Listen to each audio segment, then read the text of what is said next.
Hey, good evening, friends, family, and fans. This is Joseph with 3 and Out. And tonight we're going to have an episode here speaking about the 1997 Topps Finest Embossed Die-Cut Refractor.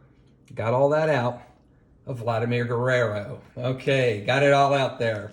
This card, ladies and gentlemen, here, okay, I got 1997 out of a pack of cards while I was stationed in Hawaii. Look how pretty that is. Okay, so what is so unique about this card?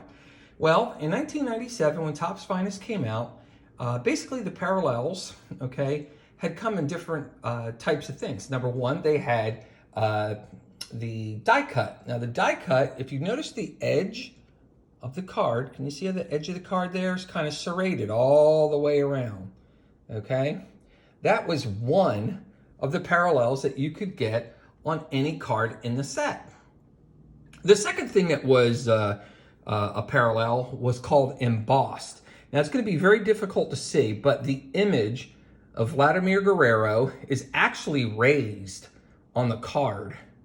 It's actually like been on a press and raised. And you can kind of see right here, right there, it kind of looks like a shadow or whatever. That's where the image is actually raised. And then the third feature that they had for a parallel was refractor. And you can see that, how the light is just kind of bending. So you could get any card in the set with any number of the parallels. They kind of stack. Okay, so you could get a regular card which has no parallels. You could get a card with just the die-cut edging. You could get a card that had no die-cut edging, but it had the refractor. So it had all different types of ways of getting the parallel added to it. This one got all three. This card here received the die-cut edge, the refractor coating, and it was embossed. So what makes that special for this card? Well, according to Topps, that only happened in 1 in every 1,540 packs, or 1 in 8 cases. So that made this card extremely rare. But what makes this card special is that it's graded by Beckett 9.5. It's of Vladimir Guerrero, who is in his second year in the majors, and he is now in the Hall of Fame. His son is tearing up Major League Baseball right now. If you go to the back of the card, where Beckett lists the scoring, centering 10, corners 10, edges 9.5, surface 9.5, and it has a serial number. Okay? This is the only Vladimir Guerrero card that has a minimum of 2 of the scores at number 10. If you were to go to the population report on Beckett.com and enter that number, you will find this card. Only 3 of this card are in existence at 9.5. There are no 10s. So this is one of only 3 of the most rare card of Vladimir Guerrero. Do the math, okay? So why am I talking about this card today? Well, it's been very, very special to me. I've had this card since 1997, and it's come to the point to where, you know, I believe that, you know, things are special to you, you know, they're sentimental and everything like that, but when you put it away, it's been stored in this plastic sleeve, which is the original plastic sleeve that was shipped to me in, and it was in a box. And it's no fair. I mean, this card needs to be appreciated, needs to be loved, you know. That is a beautiful, beautiful card. So I thought about it and thought about it and thought about it, and I've decided I'm going to contact the auction house. I'm going to go ahead and let this card go. Now, why would I contact the auction house? These cards are so rare that there's not really a secondary market to grade them on because they are so rare. So these normally end up with an auction house, and that's where it will sell. What do I expect to get out of it? I'm not really quite sure, okay? I do know that this is one of only 3. It's mine. I am the original owner of it.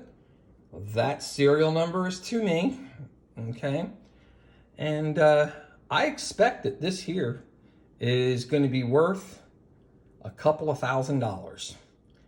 Now this marking right here, you see it on the back of the, looks like it's kind of scratched up a little bit. I don't know what happened right there.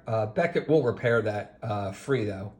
Okay, they'll re-encapsulate it. And what it was is that it was shipped. This is the original packaging, and that spot is right there when it was in the sleeve. So I don't know what that I don't know what that is. I'm not quite sure if that's a reaction of whatever chemicals may have been in this plastic bag and the slab, but that's the only real fault on the card as a whole. So what I'd like is tell me, guys, what are some of your thoughts? I mean, have you ever had something so dear to you as a collectible and you didn't want to get rid of it? And what would you do if you were me? Okay, I've had it for 27 years. And I really haven't taken the time out to appreciate it. It's been packed up. You could see, I mean, there's the original tape when I broke it open, take a look at the card. So I think it's time. I think it's time. And I would love to see, what this card would draw, So what I'd like to know, okay, about today's show, tell me in the comments, send some photos or something.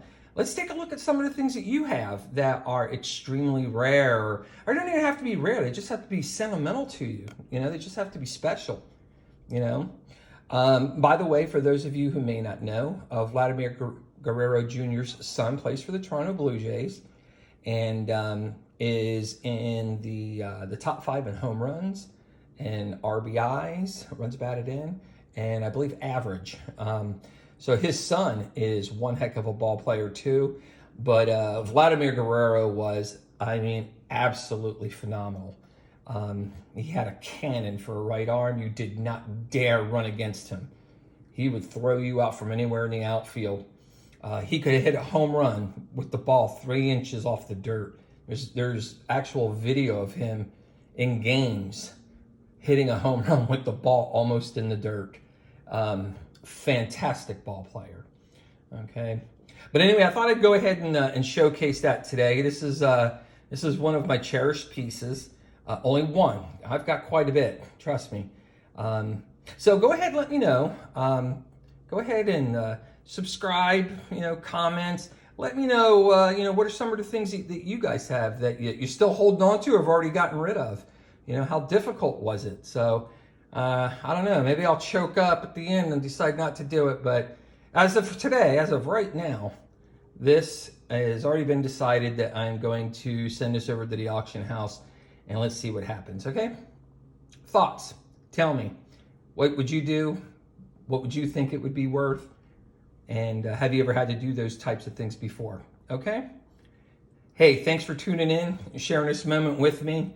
It's always great to reminisce and go back and look at this stuff. You guys have a great evening, and we'll see you again next time here on 3 and Out. Take care.